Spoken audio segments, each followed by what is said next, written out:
Hello and welcome to the show. We are back at the Hot Wheels course, going to be seeing if anything can go faster than our Honda Civic Type R. However, today's vehicle, I don't know what we're going to be using. It is going to be down to the gods of the auction house to decide. I'm going to go for a general search. The 21st car from my search will be the vehicle that we are going to use. Now, I'm not going to buy anything if it's a Horizon Edition car, or if it is a vehicle that has been already won, or if it's not, capable of running in the class, if it starts off an S2 class or can't get race tyres, etc. But yeah, whatever will be the 21st car in this list is going to be our vehicle of choice. This has worked out interestingly in the past. So, 1, 2, 3, 4, 5, 6, 7, 8, 9, 10, 11, 12, 13, 14, 15, 16, 17, 18, 19, 20. Right, 20th car is a Lamborghini Huracan Horizon Edition, which we are not going to be running. The 21st car in our vehicle for today is a Rolls-Royce Wraith. Oh, bugger. Oh, bugger indeed. We have got a Rolls-Royce Wraith to take around a Hot Wheels course. This, I fear, is not going to be a particularly good vehicle when it comes to the demands of this course. It is big, it is heavy, likely to be very powerful, but we have seen time and time again in this relatively short series that handling is so incredibly important. A little speed doesn't hurt, that much is for sure, but handling is very, very critical, and this is not a good handling car at all. Well, I think we might be in a little bit of bother potentially with this one. Let's go and jump in the vehicle. I mean, the good news is that it is going to get the PI. This one here is already an S2 class car, so it will get the PI.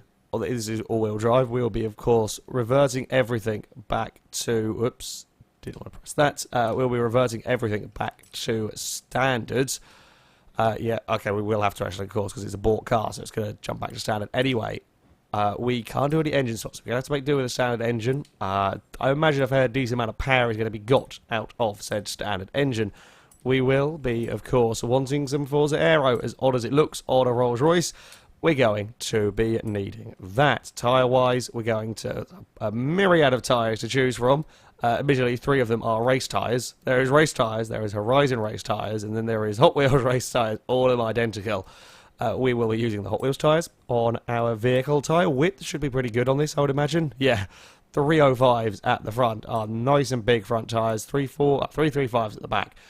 That's not too bad. That's not too bad going at all on the tyre side. We'll come back to things like gearbox, etc. in a little bit. We'll get some lovely race brakes. We will get some race suspension as well, along with all of this handling stuff, essentially. We will go for a roll cage. We'll make it a little bit heavy, but we'll stiffen up the chassis, and we're going to take out a huge chunk of weight without reduction, down to 4,262 pounds.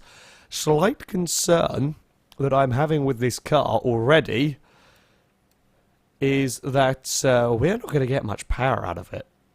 We're almost at the top of S1 class, and I say we're not going to get much power out of it. We're going to get 600, maybe 800 at best, maybe not even that. I don't think we're going to get, we might struggle to get 700 out of the car and keep it within the PI. Oh, there we go. So 726 with that. It's not much power. It's not much power in a car that weighs as much as this, considering this is maybe a smidge lighter than the twin mill, and the twin mill had 1,400. It's a little bit concerning. Just a smidge concerning for me here in the Wraith. Do we want to go for? Maybe we go for like a first stage of this, and then try faff around with bits and pieces in here. Okay, we might have to go and take out some parts, because I don't know what the gear ratios are going to be like in this vehicle from standard. What is it reckoning? Okay, so gear ratio should be fine from standard. If it reckons it'll do 220, then we're not going to have you. We're not going to have a problem with that buzzing the limiter, so we will keep the gearbox as it is. Will we go driveline? Let's have a look. We can actually get all stage of driveline. What I might do is go for that stage and then try flywheel as well. Just try to get upgraded bits in all of the different areas if we can. Indeed, we can there. Shall we then see if we can get another driveline? No, we can't get the other driveline. We'll have a look at clutch just in case. We can get a first stage of clutch, which we might as well. £2 lighter, so, you know, free upgrade really. That is going to be our Wraith ready to tackle the course. An okay amount of power, but a huge amount of weight. I don't think we're going to be challenging the Civic, but you never know with these guys. I never expected the Civic to get anywhere near the top. So, we have come to the skyscraper takeoff circuit, where I will have 5 laps to try and go as fast as possible. Our current leader and the target time from the Civic Type R is a 1:35.0. That is mighty quick, and one that I don't think the Wraith is going to really be challenging. Maybe the Twin Mill is a closer target, a 1:36.4. Even then, while yes, this does have some nice big race tyres, which are no doubt going to help it, this is about as heavy as the Twin Mill with half the power. Near enough. That's a big power to weight ratio difference to have to try and make up with the Wraith. So yeah, we will have to see how it goes. It might be amazing through the corners somehow. Some magic. It's not quite as terrible as it could be, I don't think.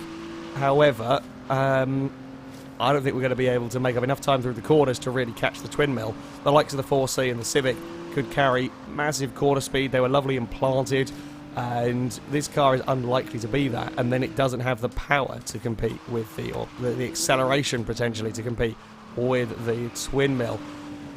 It's not too terrible through that crossover section, though. That is probably one of the tightest corners on the... so it's certainly the narrowest corner on the circuit, and that did not get changed direction too badly through there. Quite boat-like through the next turn, however, that is to be a little bit expected. Now, I'm imagining this car is going to have... yeah, it's going to have 7 or 8 gears, I would think, if we can land that nicely. Oh, we've got a little bit of a bobble across the speed boost. Not quite what we wanted to be doing. Straight line speed should be fairly decent in this. In fact, it's going to be very decent in this car. Bloody hell. To 219 miles an hour before we jump on the brakes, frantically try and slow it down for the for that final corner with the benchmark 39.7 on its opening run. The benchmark reckoned 222 miles an hour. I'm thinking that's more car limited rather than gear ratio limited, considering we were in 7th and all of that. So we could potentially get even faster with a better run through that section. Oh God, we are on the limits of adhesion through that corner. There was nothing else left for the Wraith to give. The back end steps out, but it's in such a peculiar manner the way that it lets go. That's quite different to a lot of oversteery cars you'll drive won't oversteer in this manner. It's just it runs out of grip and then it's just ever so slightly slides across the road with the rear tyres spinning. That's a peculiar one, but it's what we have to deal with in this car now. Really get on those brakes. Brakes aren't too terrible, thankfully. I mean, no, they're never going to be as good as the likes of the Impreza or the 4C. However, I'm not having to brake horrendously, ridiculously early in this car, which is always nice. Throw it in once more. So I've got to be slower on the way into that corner. I can't attack that turn like I have with some previous vehicles. Right, let's try and not have to touch the steering at all over here. I think that's the way to go. If anything, we might be even jumping a slight bit too far because we're almost airborne as we hit that second boost pad. Oh, I might have waited too long to change down to 6th. We'll see what speed we can crack out of the vehicle. Again, it's 219. Oh, a little bit of a lock-up. We are only just going to pull that one up in time. We did get stopped, but only just. 38.3. We are not going massively quick at the moment. Are we going to be able to find some more time around here? I think we probably can. I definitely think we can get into the 37s. Whether we can get into the 36s is a whole nother matter. Do we want to? I think we want to try and take the title line if we can through there, because the Wraith can't carry a great amount of corner speed at that particular turn anywhere.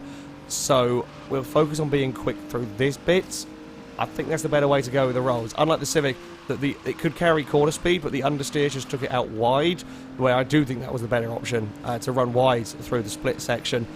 I'm thinking the Wraith, taking a narrower line, will pay off a little bit more. Don't really want... Second gear's not really usable in this car. That kind of... Second, third, fourth are all very short gear ratios. And then 5th, 6th, 7th, and etc. are really, really long in this car, which is a little bit of a peculiarity with the car's standard gearbox, but there we go. Right, try and not adjust the steering too much. Try and just get the car settled.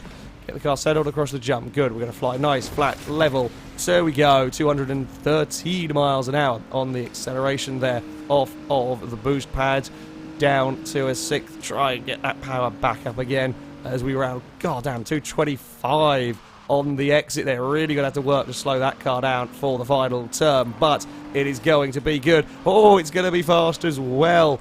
It's into the 36, it's a 36.8. That's a big old chunk of time that we have found there. That is, yeah, I'm not sure if that's quicker than the Charger. It's going to be very, very close. I don't know the exact... Oh, I daren't take my eyes away from the screen long enough to look at the leaderboard that I have on my laptop to say that that's gone quicker, because you are constantly fighting with the with the rolls around here. You never really get a break. We've gone the alternate route here ever so slightly. Oh god, that's just not, it's not nice through there.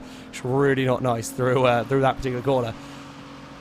Yeah, I think the Titan line is the one to be going for. We'll see how this lap time pans out. We did brush the wall ever so slightly, which won't have helped matters. It's oh, big slides. Also, not going to help. Not going to help rolls. There we go. Thank you for at least calming down. Kind of the plus point of having a fair amount more weight in this car is you do get stability. You know, the Valiant Charger had near enough 1,000 horsepower. I think it was about 2,600 pounds. And that's very easy to excite. I don't know what went on there. That's peculiar.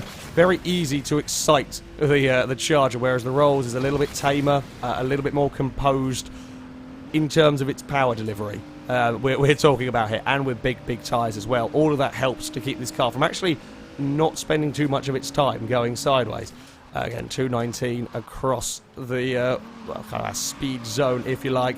Well, one more lap. It wasn't a better lap that time around for our Rolls. Can I make up any more time? I've got instinct to put it down into second there like a moron. I think we got away with it though. Can we make up any more time in this car? It's such a struggle to get it to turn.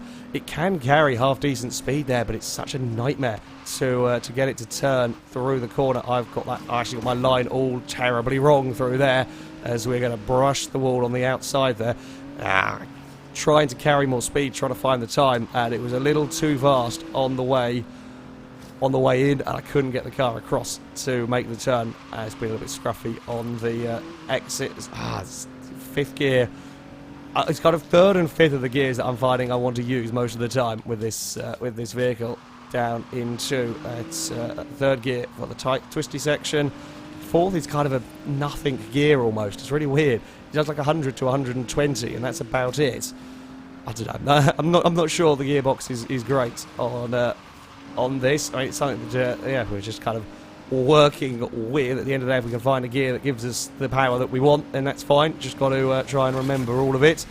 Again, 7th gear for this run. I don't know, we did get that one right. It was a little bit bouncy on the way into that one, but we did get it to work. I think the rest of the lap has been too scruffy. We're going to get a fast run out of here. Again, 225 miles an hour. If we can pull it up in time, which we will, slide the car out. It's not going to be quicker, though. It's a 37.0, I think, in the end.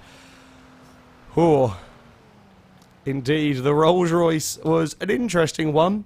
I like the Lucky Dip. I like the Lucky Dip builds because, yeah, you really do never know what you're going to end up driving. And the Rolls-Royce is a far-flung vehicle for a Hot Wheels circuit. Not really suitable. Doesn't have the power of the twin mill. Doesn't have the grip of the Alfa or the Civic. However, that being said, a 36.8 is not a terrible time. It will go quicker than the Valiant Charger. It is 0.03 of a second faster than the Chrysler there, which is Not a bad showing. Not a bad showing for this vehicle. It's only 0.4 of a second down on the twin mill, half a second down on the Impreza.